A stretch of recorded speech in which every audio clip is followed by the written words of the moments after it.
The crew worldwide, from Cali to Twitter, real hardcore fans, boxing ass niggas, consistency cops, police the views, we'll pull up receipts for any debate you choose. Shout outs to Clan Archie for the dope production. Ring Gang stay with the best discussions. Ring Gang Radio. What's good, y'all? Welcome to another episode of Real Talk, where as always, if shit's real, we talk about it. I'm your host for tonight, Patscorpio, the New England representative. And as always, man, I got my man with me. I'm gonna let him introduce himself. What it do? LB, Lauderdale Boss, Shutterworth, the Gawd, the GOAT artist, Ring Gang in the building. That's what it is, man. That's what it is. So yeah, man. You know, tonight we're going to recap the card from last weekend, which the main event was Keith Thurman making his return to the ring after a 22-23 month absence, you know, recovering from injuries and playing his wooden kazoo and eating candy and getting married and all that wonderful stuff, you know, defending his now only WBA welterweight title against Josesito Lopez. But before we go into that particular fight, that fight had two undercard fights. Both of them were probably worth a mention.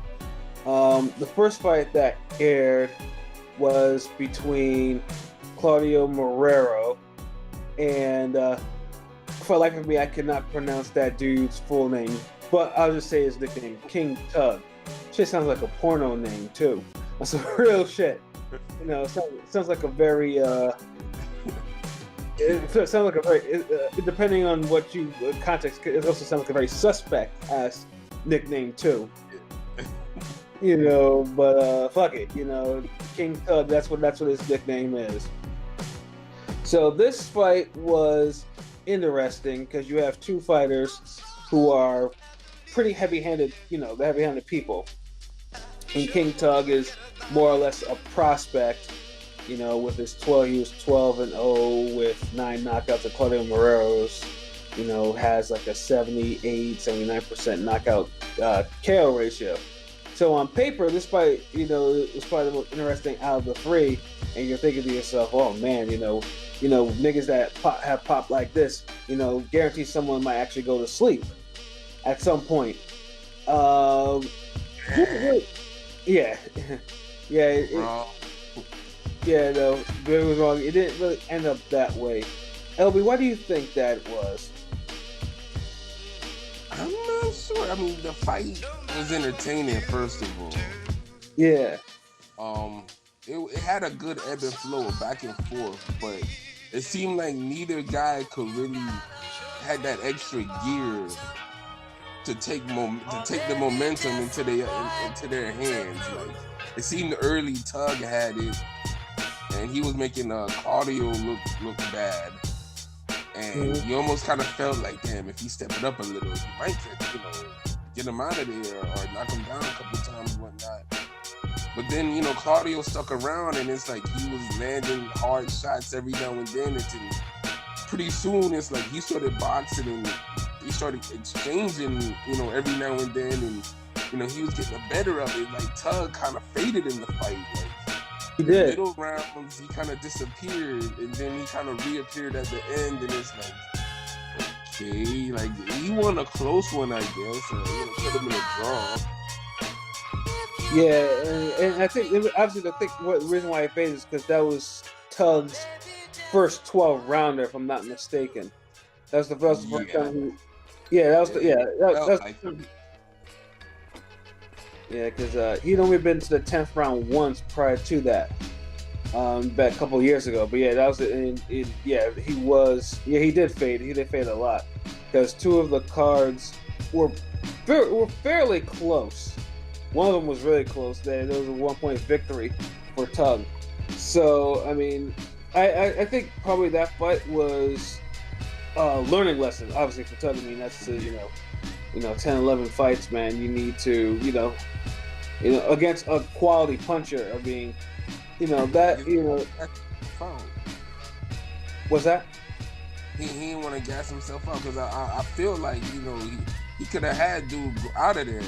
but I don't think he wanted to risk it. And this guy, he weathers the storm.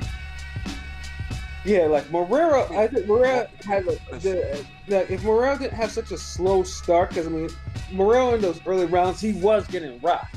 There's no question about it. Yeah, he was. Yeah, I mean, he, there was one right where he did a funny little dance after he got cracked, and it was just like, I was thinking, oh shit, it might be a matter of time, but he weathered that storm, and then made shit kind of hot for Tug. So. I mean, Morel has nothing to be ashamed about. I mean, you just gotta make sure you gotta find him better. You find someone that unexperienced, man, you should try to jump on him immediately. And he should know better. I mean, he has 26 pro fights. He should know better to do that. To do that. But yeah, the fight was entertaining. It was real cool. Like, obviously, on paper, I had more. Like I said, I was thinking with that it was gonna be really more of a serious fade or whatever. But it was like a semi-slugfest instead of an all-out slugfest. Right, because they were both a little bit too wary of each other's power. That was the thing too. If they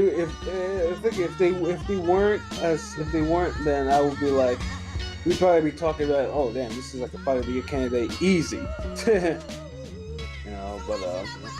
But no, I mean, Tug won, and the implication of this one is that fight was an eliminator to see who would face Gary Russell next. As we know, Gary Russell, he's the world's #1 featherweight.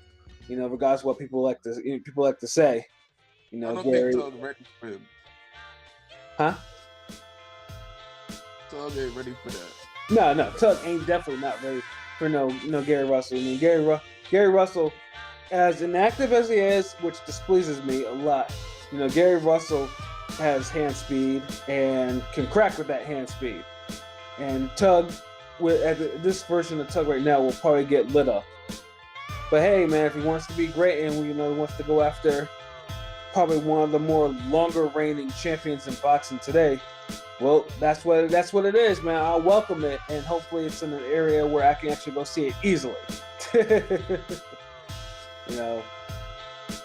But yeah, I mean, obviously the best thing is probably get Tug a couple more opponents, before actually trying to, hey, let's challenge Gary Russell. Else Gary Russell will take how. Cardio, I think would have been a better fight for Turbo. Gary Russell. See, now, as everyone knows, LB hates on Gary Russell. Because his hand speed is so unique.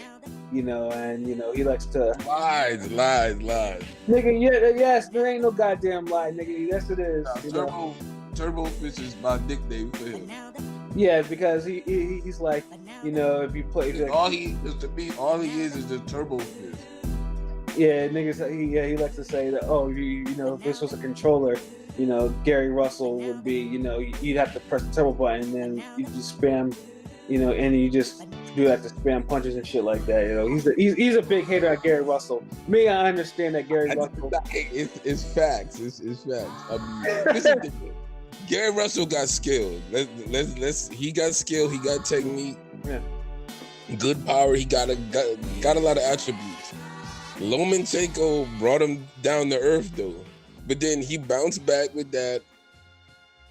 He got the Gonzalez win. That was dope.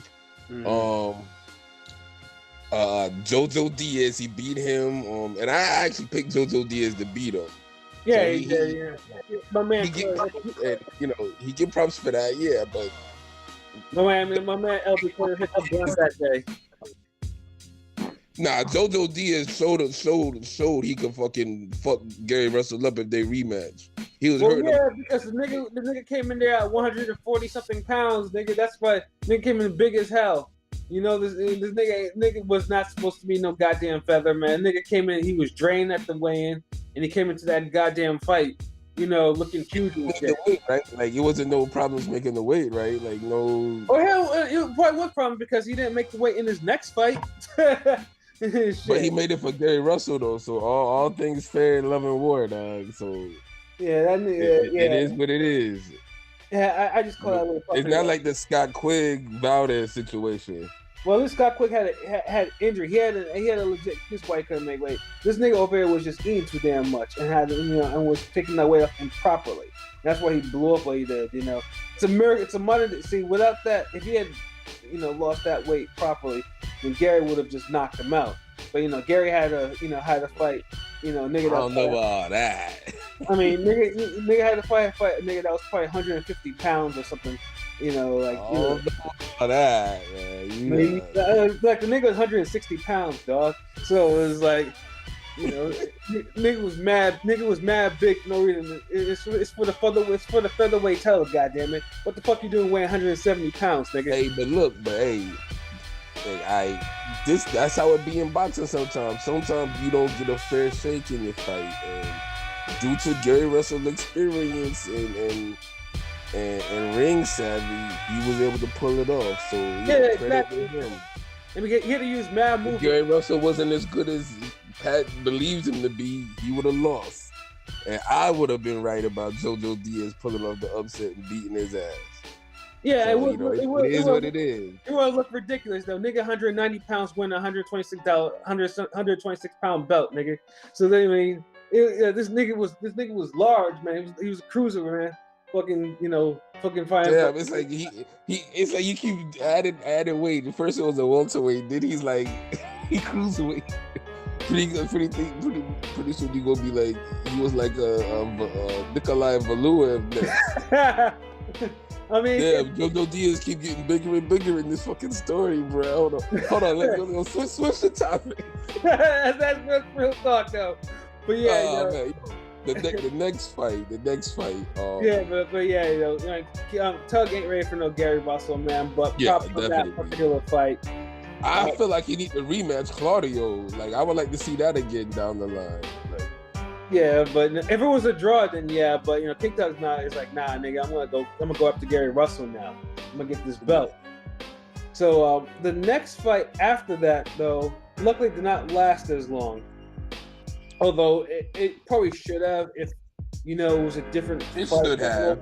Let's be honest. Yeah, you're absolutely right. It was Adam Konecki. This generation's version of Andrew Galata, sans roid use and possible mental illness.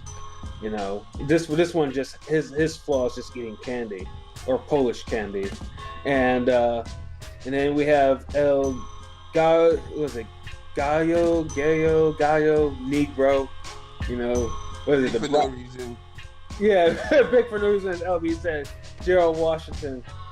Now, this fight, I was not on paper. I could give two shits about because I don't like Konecki because he doesn't. He clearly doesn't know the two words "I'm full." And then we have Gerald Washington, who's just a big old stiff pause. It's just, I was not looking forward to this fight because Frank Konecki, although he can punch, yes, and he can fight, he comes in looking like the fucking Marshmallow Man from Ghostbusters, To his credit, he lets his hands go, and I don't feel like he's on this Jarrell Miller trajectory where he's just gonna keep getting bigger, and he's fighting better opponents than him too. So let's be objective. The better opponents, I'm not sure. I mean, I don't know what you call Gerald. I mean, they both fought Gerald Washington, except one got rid of him quicker than the other. You know what I'm saying? Yeah. But Charles Martin. What's that? Charles Martin was solid for Konecki, or well, it depends. I mean, Charles Martin is, let's say he's one of the luckiest motherfuckers on earth that he actually called. Hey, he was good enough for Anthony Joshua. Well, yeah, because when you're a champion, you gotta, Hey, he's good enough for Joshua. I mean, Uncle Eddie had to go. I mean, shrewdly gave that nigga $6 million. Like, look here, bro, you're about to job this belt to young Femi here because he's the next, he's the next big money maker in this sport. Oh, prize fighting. Yes, prize fighting. Yes, exactly. So Martin is like, you know what? Yes, I walk this earth like a god. But hey, $6 million, shit, I'll job this shit, and I'll try to make it look convincing. Let's be honest though. Kanaki, Adams' fights are more entertaining than Miller's too, man. Yeah, no, it is entertaining because frankly, like you see, like he's balls to the wall action, but this nigga gets cut. You see the snap on his punches, like he's just not throwing. Like Miller, I just feel like he's throwing punches, whereas Kanaki is like really putting them together to hurt you. Yeah, I mean, because Big Ray, I think he basically, I think he just throws with just trying to really use his sides of his punches. So it's not like, it's just more trying to put more of his weight on his, behind his punches. So it's not like it's snappy, like they're slow punches, very slow punches. Because for his size and weight, he should be like knocking dudes the fuck out, like. But the thing is, because he weighs too damn much, like you shouldn't, like a nigga that's 6'4" should not be coming into the ring at over 300 fucking pounds. He should not. Yeah, for his height, I mean, he should probably be under 240 at least to be actual, that should do something. But you're coming in there at 317 pounds. You're asking for, you're basically asking for struggle. And that's one of the things. That's one of the things about Big Willie that I don't like. And then with Kanaki, he's the same thing. Well, how much was Kanaki weighing? He weighed in at 258. Yeah, look at his body. Like, yeah. Like I don't see him bigger than, like, he might get the 265, but I don't see him just going up looning like Miller though. I mean, so far his highest weight was against Charles Martin. He was 263 and a quarter. That's his highest weight, and he's been as low as 229. Now that's the type of weight he should be fighting at for his side. I agree. Even if he gets to like a 240, like but he needs to keep his weight, because people don't understand. Like, it's heavyweights, but if you want to be fluid, have more snap on your punches, more be stamina, able to move around the ring better. You got to be at a good weight for yourself, man. And I mean, regardless, he still took care of business versus Gerald Washington. Gerald Washington has all the tools, but he just don't know how to use them, man. He can only use them for like maybe 10 seconds at a time. With the exception of the Wilder fight, which he actually used it for almost half the fight before he got caught. Yeah, that seems like it's gonna be his peak moment, was outboxing Wilder for like 5 rounds. Yeah, exactly. Because he hasn't done really anything else but that. Like, I mean, honestly, all the fights. I mean, Gerald Washington has never impressed me in all the fights I've seen. The Mansour fight, I thought he lost that one. The Eddie Chambers one, I think it was just more or less Eddie actually just playing the jobber role, because I think it's the toy where Eddie. That fight was horrible to watch. Yeah, it was horrible because running around. It was boring, and it was just like, it was dull, and it was like, that Eddie could actually do better, but he don't take chances. It's like when he's boxing, he don't take chances. Like, he'll throw the little jab out there, he'll just sit on the right. And then when he gets with Kanaki, it's like, instead of moving and boxing like he normally does, right? It's like he stays in the pocket too long, and he's not even. This one thing, if he was standing in the pocket and just slugging it out, like fuck it, just, die on the shield, I can respect it. But he was stood in the pocket and just didn't do anything. Like, he was just getting hit. Like, why? Yeah, I mean, who knows? But he tried to make it a slugfest early, and this nigga doesn't have the type of.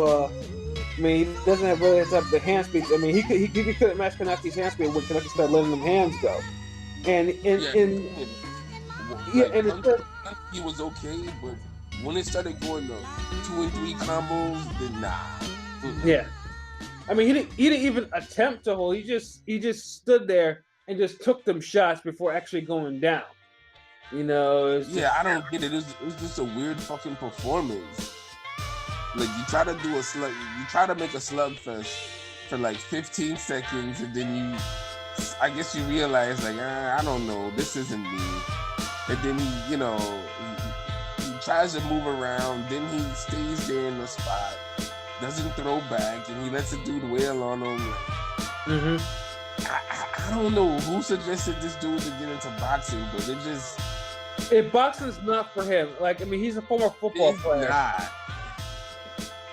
I mean, right now he's 36 years old.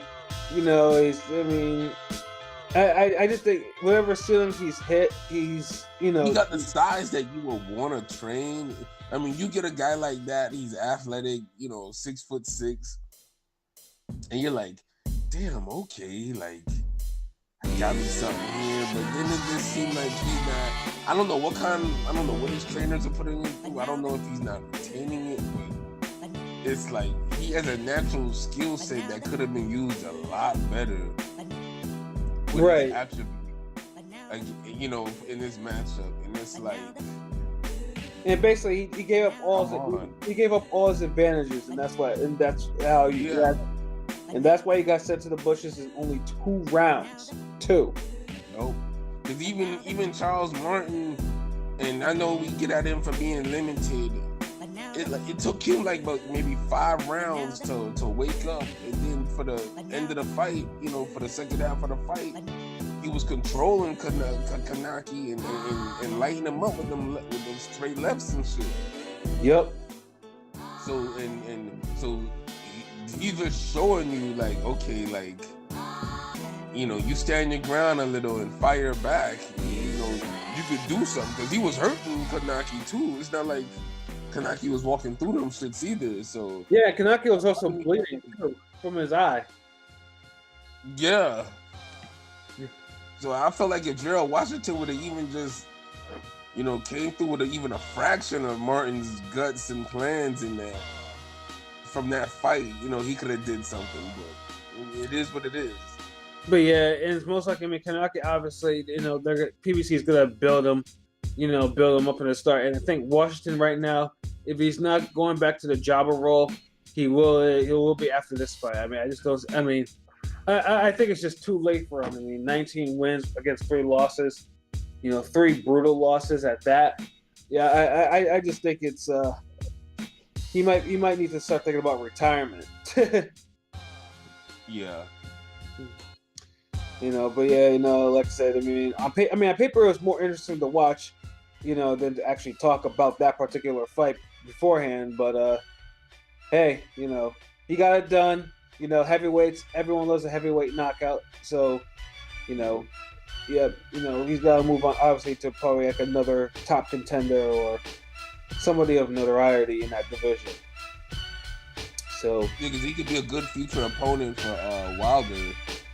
I know he's already called his name out. I'm like, yeah, that would be a good fight, depending, of course, if he's able, does even have a WBC rating. But I don't think he's ready for it yet. Like, he need to beat a Brazil or somebody else. Like, a little more seasoning to that. Yeah, I definitely feel that. Definitely. So yeah, it brings us to the main event of the card. The aforementioned Keith Thurman defending his WBA welterweight title against Josesito Lopez. Now, on paper, although Josesito is a pretty capable fighter, he's been put through the ringer by, he's had wars with Canelo and Maidana and Ortiz and Berto. Vargas, yeah, like he's been in the ring with some of the best out there, man. And you think someone against someone like Thurman, I was thinking to myself, okay, he's gonna go some rounds. Thurman's gonna check out some ring rust, and then so he's gonna establish himself, and then get him out of there before round 10. the fight played out slightly differently than what I just mentioned. LB, what did you think? Wow. I knew going in, Josesito Lopez was, like you said, capable guy, solid fighter. He's always going to have his moments. He's always going to get his. He's not the Riverside Rockies for no reason. Right. So I knew he was going to have some moments against Thurman, and even maybe have him look a little shaky, whatever. Land some good shots. Take a round or two. But I was thinking he would get eventually stopped by Thurman.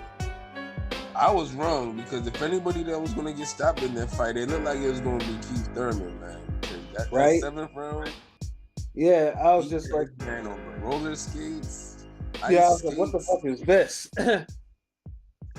I'm like, God, dog, like bouncing his head off. It's like this dude, he was just landing punches at will. Like there was one point I was like, oh my God, like no, not Thurman, like nah, like this nigga too. Like I'm like, what y'all doing to me? It's like, come on, I can't take a Thurman loss right now.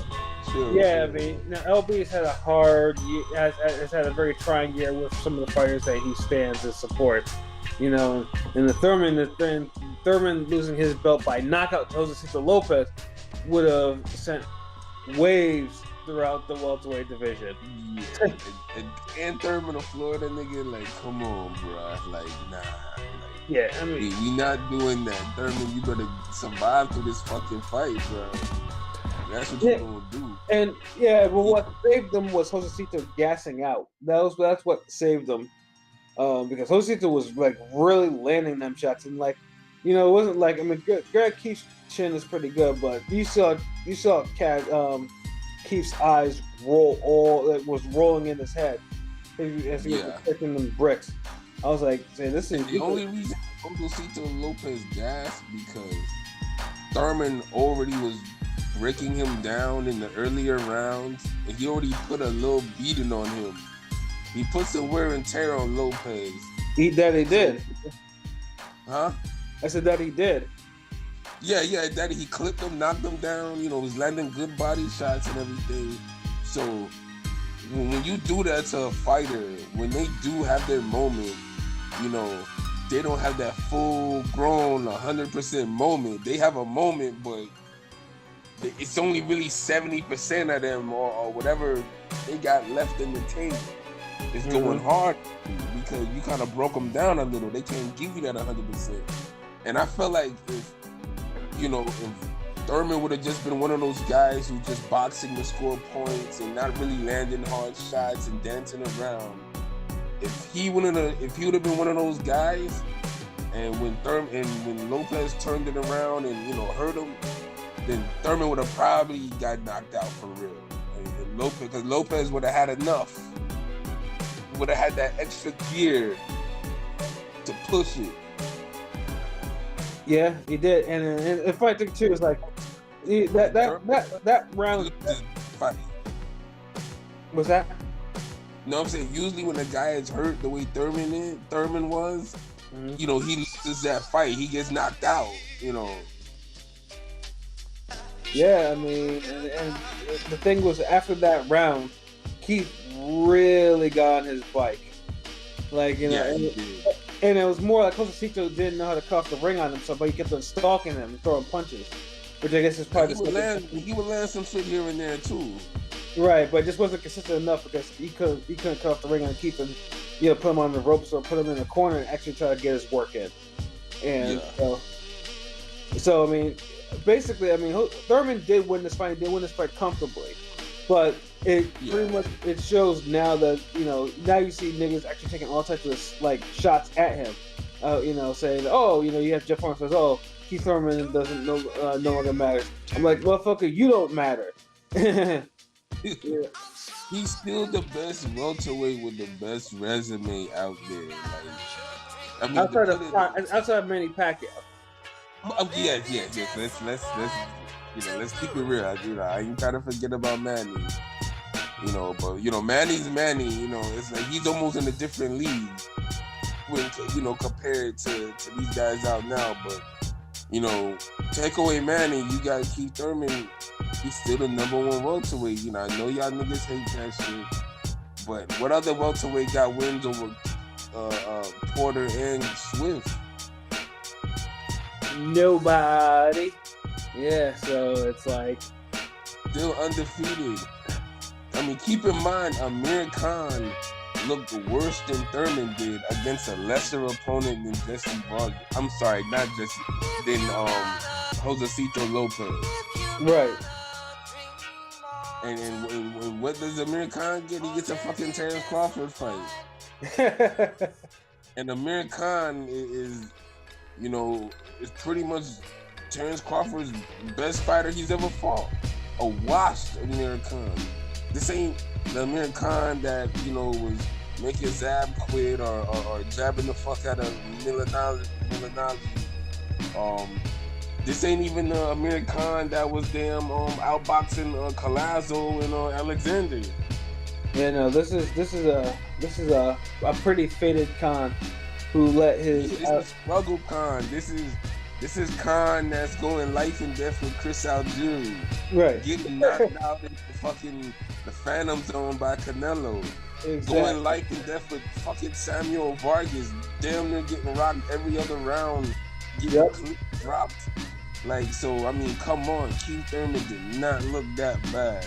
He still won clearly. He lost maybe, 2 rounds in that fight? Yeah. Maybe 3 at the most. Still scored a knockdown. Like, still threw like 900 punches. Yep. Yeah, but definitely have to give props to Josesito though for actually making the fight, because that left hook that he got caught with in the second round. I mean, that shit was almost check hook status, man. And it was just like, I mean, he didn't discourage him either. He kept coming. Exactly. Like he had a goal, like, you know, and he wasn't about to stop for nobody. So yeah, we definitely gotta give him props for his performance for sure. So in the post-fight stuff, I mean, Keith mentioned now that he wanted to get a shot at Manny Pacquiao. Do you think this fight will come off? It should. Look at it, man. Like, PBC gotta know how to build fights and momentum. And that's the most logical fight. Look, Keith Thurman and Pacquiao just fought in January. Mm-hmm. Make this fight for them May or June. Mm-hmm. All I'm saying is make this fight like it definitely like both of these guys can recover, get a little press tour. You know, hit up Florida, hit up New York, hit up LA. Yep. And make this fight like. It's the most logical fight. Like, Keith Thurman is in a position where he's the prime guy. He should be the favorite fighter to beat Pacquiao, but he looked vulnerable. In his toughest fights, he doesn't dominate. You know, he wins clearly, but it's not. It's close. It's just super close. Like the Porter fight. He earns that shit. And he's clearly the best guy with the deepest resume, you know. A lot of people don't understand. It's like Keith Thurman don't have a top-heavy resume. Like, he fought all the fighters he had to fight at the necessary stages. Like, he has his Diego Chavez. He got undefeated punchers that people struggle with afterwards. He has his Soto Carrazes. He has his veteran fighters. He has his Zavics. He has his Carlos Quintanas. You know, he got his Garcia. Like, he's put in the work. Let the Pacquiao fight happen. Yeah, and I'll be more than happy to go to the theater and pay $13 to $20 for it from FathomEvents.com. And these guys, they throw enough punches where both guys have good foot. Both guys throw hard punches. Like, yeah, exactly. To me, I would favor Thurman. I mean, because I feel like Thurman needs another fight that's like a Josesito Lopez caliber to really get in the swing of things, but I feel like that might go against him in a way because I feel like if he has a big enough fight, he could work out the kinks in the training camp and he could be super focused for a big enough fight. Instead of, having the same game plan, same mentality going against a lesser quality opponent. Yeah, well, you're speaking to the choir right now. Yeah, I'm just like, speed up the process. It's not like Pacquiao. Now look, if he was trying to fight Spence, I would be like, look, fight a Felix Diaz nigga, a Peterson Lipinets winner first, and then if he was fighting Crawford, I'd even be like, okay, get another. But Pacquiao, Thurman should be able to handle Pacquiao right now. Should be. And is at a stage where I don't think he gets blown out by Thurman. No, not at all. I still think Thurman will be a very competitive fight, and it should happen because Manny does hold the regular WBA belt, and the WBA did decree that they're trying to get rid of all these extra titles, and that's what we need to do. It's the most logical fight because I look at it like this: like, okay, we get Thurman Pacquiao out there. The winner of Porter Ugas could fight the winner of Garcia Spence. Mm-hmm. So the winner of those fights could fight the winner of Thurman Pacquiao, and Granados and Swift, and throw in somebody else, Alexander or somebody, could be in the mix bubbling, to be a challenger for them later on. But I feel like welterweight needs a Thurman Pacquiao fight just because last year was so dead. Right, exactly. Yes, and it'll go a long way. Porter, Ugas, Granados, Swift, Pacquiao, Thurman. That's a pretty lit year for welterweight. Pretty decent. I ain't gonna say lit, but yeah, no, it's not lit because to me, those are like stay busy type of fights. They're not. Nah, you know what? No. Okay, Thurman Lopez for good reason was a stay busy type of fight. Right. I look at Granados and Swift and Porter Ugas as good quality fights. Like those fights, like literally, like if like Porter is like a slight favorite, Swift Granados might be 50-50 or Swift a slight favorite. If you have good judging, upsets could happen in those bouts. Oh yeah, definitely, for sure. So I don't want to say they stay busy fights. So those are good, quality matchups. I just feel like we need another marquee fight that's a quality matchup, and I feel like Thurman Pacquiao could be that one where it's meaningful. Marquee got the quality. Mm-hmm. And everybody else just got to kind of make up for it, and and Spence Garcia, that's another one, Yeah, that part I have no interest in. I just don't. It has mismatch written all over that one. Hey man, history gonna repeat itself. Mikey Garcia gonna make Spence look human, just like Brooke made Golovkin look human. Then everybody and their mama gonna seem like they gonna want to fight Spence and have a strategy for this nigga. So it just need to happen. So I want Spence and Garcia to get it on now because it need to happen just so the welterweight division could get moving. Right. I'm sorry to say this, but we need Spence to look human right now. Yeah, no. Golovkin. Niggas was ducking him for 5 years, knowing they ain't won it. Fucking welterweight belt some damn double end bag combos on him, and fucking Jacob stopped running around. He want to fight him. Fucking Canelo grow a pair. Everybody's like, oh, okay, yeah, I can fight Golovkin now. Exactly. It is what it is, man. So I know you're not big on the Spence, Mikey Garcia fight, man, but it just needs to happen for the culture, bro. Yeah, and that's what it all comes down to, the culture. Yeah, man. If I'm wrong in all this, I'll take that. But we've seen it happen before, man. For sure. So, but yeah, no, Keith, like I said, he did his thing, and Josesito has nothing to be ashamed of. Obviously, Josesito. Yeah, I mean, I think Josesito will. I think he will fall into a title one day. But yeah, I would like to see that. So will I. And then Keith, like I said, he has his one belt. We'll see what happens in the next couple of years or so, I guess, and what goes on with him. Thurman needs to fight twice this year. I feel like that's like almost a personal, like a PlayStation trophy or a Xbox achievement for this nigga. He needs to fight twice this year.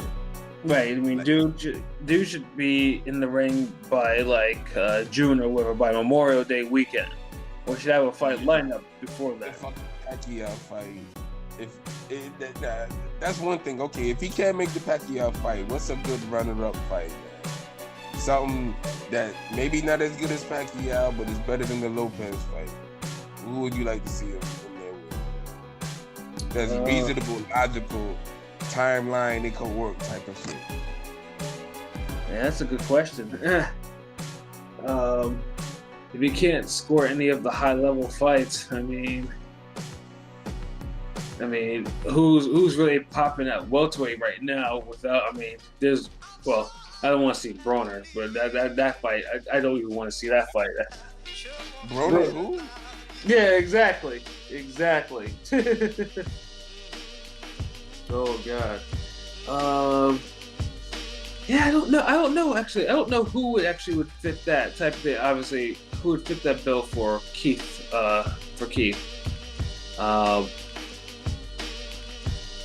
Yeah, no, I can't really think of any. I can't either. Yeah.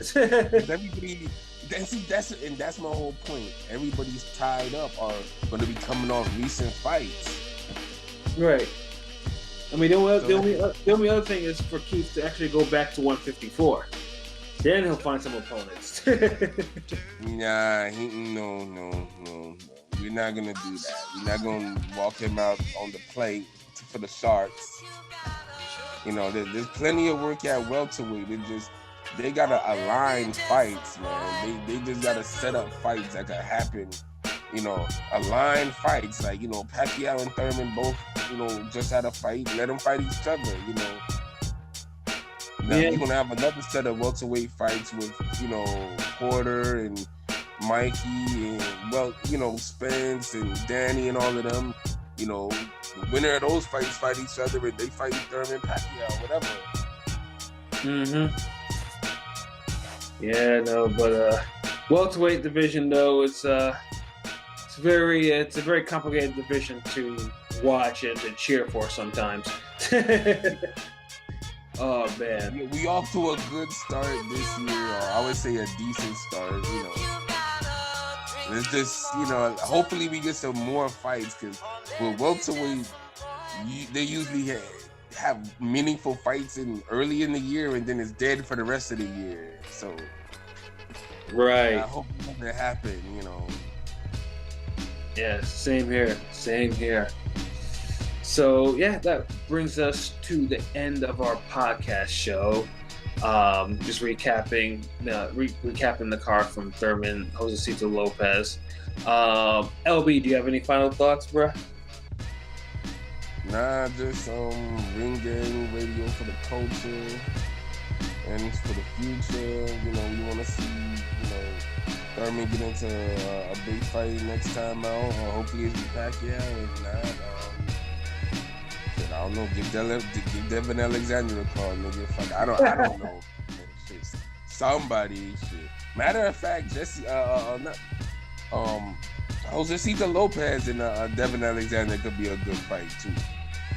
Yeah, both of them need to be rebuilt. So obviously PBC, if you have someone watching, yes, make that fight happen.